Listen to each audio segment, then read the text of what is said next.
Hey guys, and welcome back to my channel. So I think this might be the third or fourth video in this series. I don't really remember, but today I am doing another round of if you love these movies, these are the horror books that I think you should read. I'm actually expanding it a little bit because I have two suggestions for fans of like horror-ish TV shows as well, and they are both the start of series. So yeah, TV show to series, movie to standalone, kind of in the same realm I felt, but I haven't done a series before, and I have two books that really fit really well with the vibe of two series, so wanted to throw those out there as well. Let's just dive right on in, and we're gonna actually start with one of my TV series suggestions. If you guys were fans of The Chilling Adventures of Sabrina on Netflix, and are just as upset as I am that it was wrongfully canceled, this is the book for you. This is Legacy Witches by Cass Kay. I did receive this in a previous Twisted Retreat package, and it is every witchy thing I could imagine. It reads very much like kind of like one of those CW shows, but it does have some of its more darker moments. It is set in Salem. It is very much focused on witchcraft and then other types of like witchcraft adjacent things. There's a lot of like voodoo inspired things in this story as well, along with ghosts, very similar to The Chilling Adventures of Sabrina, and we do follow a kind of headstrong girl with a complicated relationship with her family as our lead. I'm going to read the inside flap real quick. Seeing ghosts and coming from a long line of murderous witches has made life less than sunshine and rainbows for Vianna Roots. When she inherits the family's haunted house, she decides flipping the rundown dump for cash is the smartest move. But the ghosts that haunt her have a different plan. After encountering the spirit of a missing local witch, Vianna finds herself drawn into the mystery of who murdered the girl, and her meddling draws the attention of the oldest coven in Salem. When they make an offer on the house, Vianna hesitates. Cutting ties with the demon who possesses her home and the transgender outcast witch, who may just be the best friend she never knew she wanted, isn't so simple. The tainted legacy of the witches before her was why she ran 10 years ago, but this time Vianna is ready to prove that the past doesn't define her. This book is so fun. The cast of characters I just absolutely adored. There is some like questionable love interest in this story as well, which reminds me obviously of Nick Scratch in Chilling Adventures of Sabrina, and Harvey, but like I wasn't a fan of Harvey in Chilling Adventures. I loved Harvey in the Melissa Joan Hart Sabrina the Teenage Witch, but I was fully team Nick Scratch. He kind of gave Chuck Bass vibes. But I went into this thinking it was going to be kind of not my vibe, thinking it was going to be a little bit more like YA, and I ended up really loving it. I do have the second book in the series right here. I do need to read it, but I'm usually not a series person. I talk about that quite a lot on my channel, but I was just so thrilled with that book. Didn't realize it was a series when I got it, and just devoured it. It is so fun. But I will say I have only read the first book so far in the series. I have yet to get to book 2, but Legacy Witches really gave me the Chilling Adventures of Sabrina vibes that I needed now that that show is gone. Alright, next up, we're going to talk about Jurassic Park. And if you've been on my channel recently, you can probably guess what book I am talking about. But Jurassic Park is one of the only horror franchises, let alone horror movie, that I can think of that deals with dinosaurs as the monster. And so I give you The Paleontologist. So many sirens. The Paleontologist by Luc Dumas. Now, as I said in my initial review of this book, I don't necessarily know if I would consider this book scary or horror. It's kind of horror adjacent. But if you are super into dinosaurs, this book checks all of the dino boxes. It's kind of what I loved about Jurassic Park as somebody who's a huge fan of dinosaurs, put into a different kind of setting. We get more of the scientists looking back on history and getting glimpses into what the prehistoric world would have been like, instead of scientists creating dinosaurs in the present. So I'm going to read the inside flap really quickly. Curator of Paleontology, Dr. Simon Neely, never expected to return to his Pennsylvania hometown, let alone the Hawthorne Museum of Natural History. He was just a boy when his 6-year-old sister Morgan was abducted from the museum under his watch, and the guilt has haunted Simon ever since. After a recent breakup and the death of the aunt who raised him, Simon feels drawn back to the place where Morgan vanished, in search of the bones they never found.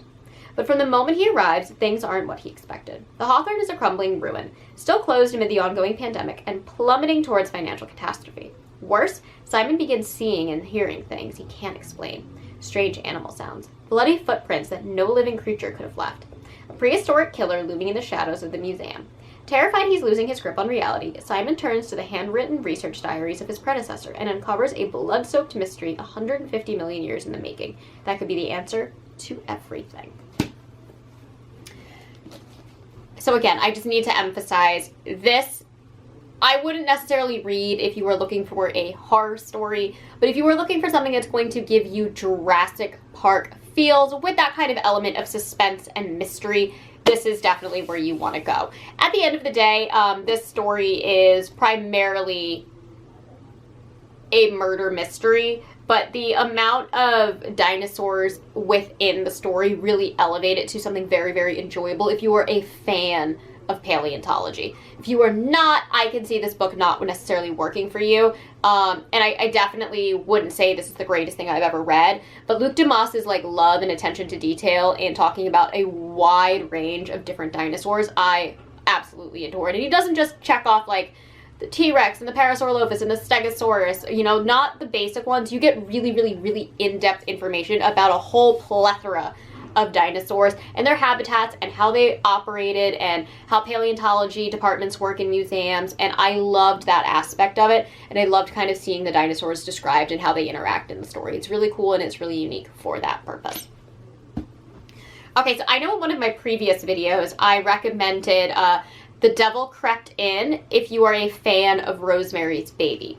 However, I'm going to recommend a second book for if you are a fan of Rosemary's Baby. And this comes after actually reading the original book and just seeing how it had translated on screen, and how much I adored both the film and the novelization of Rosemary's Baby. So I have to include Nestlings by Nat Cassidy. Now, what I want to say separates Nat Cassidy and Anya Allborn's kind of renditions of the themes of Rosemary's Baby is that Anya Allborn is focusing more on the mother-to-child relationship and loving something that could be seen as monstrous, whereas in Nestlings, that concept is there, and this is very much a like cut and dry interpretation of the Rosemary's Baby story. But for me, what makes this feel so much like the original film is the setting in the, forget, the Deptford, is that the name of this? Yes, the Deptford. The Deptford, which is just so similar to, I forget what it's called in Rosemary's Baby, but I always just refer to it as the Dakota because that's where the film is set. But I love the setting of this novel. I wasn't crazy about the actual plot, and I really hated our main characters. But if you are a fan of Rosemary's Baby, this will give you all of those vibes, both from the film as well as the book, because after having read the book, the film is so loyal to the source material that it actually blew my mind how similar they were. Let me read the back for you guys. Anna and Reed needed a lucky break. The horrifically complicated birth of their first child has left Anna paralyzed, bitter and struggling, with mobility, with her relationship with Reed, and with resentment for her baby. That's about to change with the words any New Yorker would love to hear. Affordable housing lottery. They've won an apartment in the Deptford, one of Manhattan's most revered buildings, with beautiful vistas of Central Park and stunning architecture. Reed dismisses disturbing events and Anna's deep unease and paranoia as the price of living in New York. People are odd, but he can't explain the needle-like bite marks on the baby. Again, I adored the setting. I found the setting in the story to be a character in and of itself. It definitely is an interesting take on Rosemary's Baby. We're going to focus more on actual monsters instead of like satanic worshipers and cults, which I thought was interesting. And there's a lot of kind of like body horror and bugs and disorientation and gaslighting, very similar in the gaslighting in Rosemary's Baby, but just kind of done in a different way. And I love Rosemary. I think she's an amazing female lead. I do not love Anna in this book. I find Reed to be just as despicable as Rosemary's husband. Like, just honestly, truly freaking awful. What was his name? I think Guy, right? Guy is Rosemary's husband. Yes, Guy Woodhouse. So yeah, definitely go into this with a grain of salt. I know some people really, really love this, but I didn't love it anywhere near as much as the original, but it gave me all of that Upper East Side, New York City elite vibes, the beautiful decadent apartment. Like, the reason I can't get rid of this book is because the more I think about it, the more I just love the setting looking back on it. And I think the whole creation of the Deptford and the lore that went into the Deptford that Nat Cassidy created was so well done. And I do think that after having read the book, looking back on it, I definitely like the book more than when I first read it. But after having also read Rosemary's Babies, I really, really see the vast, vast similarities in where he pulled everything from. I just wish the characters kind of stood up to the characters in the original. But there you have it. Okay, next up, we're going to talk about The Sixth Sense. So if you are a fan of The Sixth Sense, you know the ending. I'm not going to ruin that here, but I will say that this book has a kind of very similar twist that you don't see coming and that really paints the entire story in a completely new light. I will say both are horror adjacent, both deal with ghosts. They both, to me, feel more like really intense dramas that use horrific concepts to tell their narrative and speak about other things, and comment on like kind of society and humanity as a whole and like people's dealing with grief. I think they're both very, very, very strong in that sense, but at the same time, they're very completely different narratives, but I feel like the overarching tone and themes are very, very similar, and that is Ronald Malfi's Come With Me. And yes, I am aware that The Sixth Sense may not be true horror. Come With Me, I don't think it's true horror either, but at the end of the day, they're both ghost stories, and they both kind of have these overarching mysteries that need to be solved throughout them. So I'm going to read the back of this book. Aaron Decker's life changes one December morning when his wife Allison is killed. Haunted by her absence and her ghost, Aaron goes through her belongings where he finds a receipt for a motel room in another part of the country. Piloted by grief and an increasing sense of curiosity, Aaron embarks on a journey to discover what Allison had been doing in the weeks prior to her death. Yet Aaron is unprepared to discover the dark secrets Allison kept, the death and horror that make up the tapestry of her hidden life. And with each dark secret revealed, Aaron becomes more and more consumed by his obsession to learn the terrifying truth about the woman who had been his wife, even if it puts his own life at risk. I am going to leave it at that. I don't really want to talk too much about this book because I find it to be one of the most beautiful things Ronald Malfi has ever written.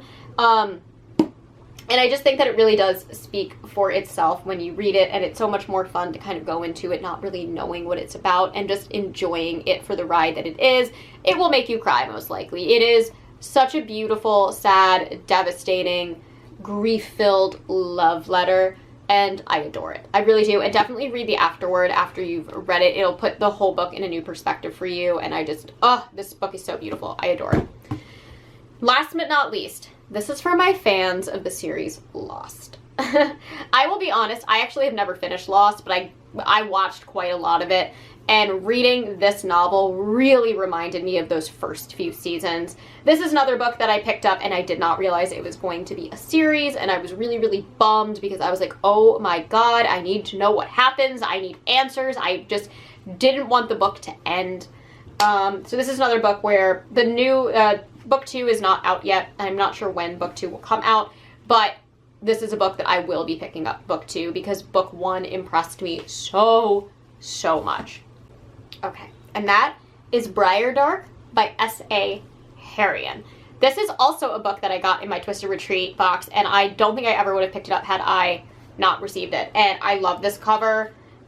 This is actually a scene in the book, and when it happens, it's just so disturbing and so well done. Let me read the inside flap for you guys. For Dr. Sienna DuPont and her ambitious team, the Alpenglow Glacier expedition is a career-defining opportunity.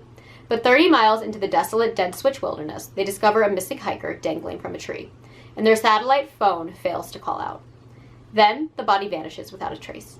The disappearance isn't the only chilling anomaly. Sienna's map no longer aligns with the trail. The glacier they were supposed to study has inexplicably melted. Strange foliage overruns the mountainside, and a tunnel with a tree hollow lures Sienna to a hidden cabin and a stranger with a sinister message.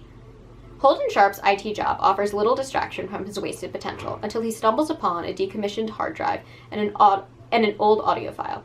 Trapped on a mountain, Dr. Sienna DuPont recounts an expedition in chaos and the bloody death of a colleague. Entranced by the mystery, Holden searches for answers to Sienna's fate, but he is unprepared for the truth that will draw him to the outskirts of Dead Switch Wilderness, a place teeming with unfathomable nightmares and impossibilities. Okay, so you might be thinking, like, I don't quite see how that's very, like, much like Lost. Let's just say time periods are weird. Like, interactions between our main characters and the real world are weird.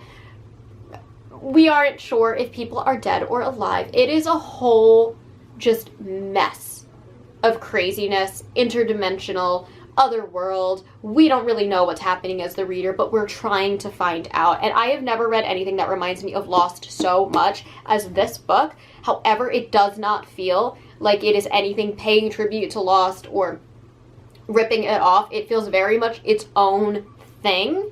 And hopefully, unlike Lost, they kind of have like an idea of what the ending might be from the beginning. But I couldn't put this down, and there's so many twists upon twists that happen, so many weird time jumps and time loops and discovering people in weird places, and you don't know how they got there or how our main characters even got there or where they are exactly, and just I loved trying to put together the mystery, and it really, really stuck with me. So many scenes from this novel are still just ingrained in my head because I found them so cool and so captivating and so mysterious.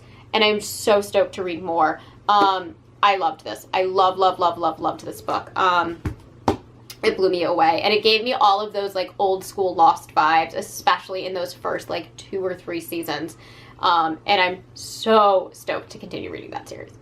Anyway, that is all that I have for you guys today. Hopefully, if you haven't read some of these books and you love some of the film and television I talked about today, you will pick those up because I do really feel that the core essence of these novels really do reflect the films and TV shows that I mentioned about them. They have so many similar themes and they just give so many similar vibes to them. Let me know if there's any TV shows or movies that you were looking for, books with similar vibes down in the comments. And as always, I do try to post every Monday, Thursday, and sometimes on Saturday. I know this video is not going up on any of those days, and I do apologize for that. But if you do enjoy these videos, please hit the like and subscribe buttons down below, and I will catch you on the next one. Mwah!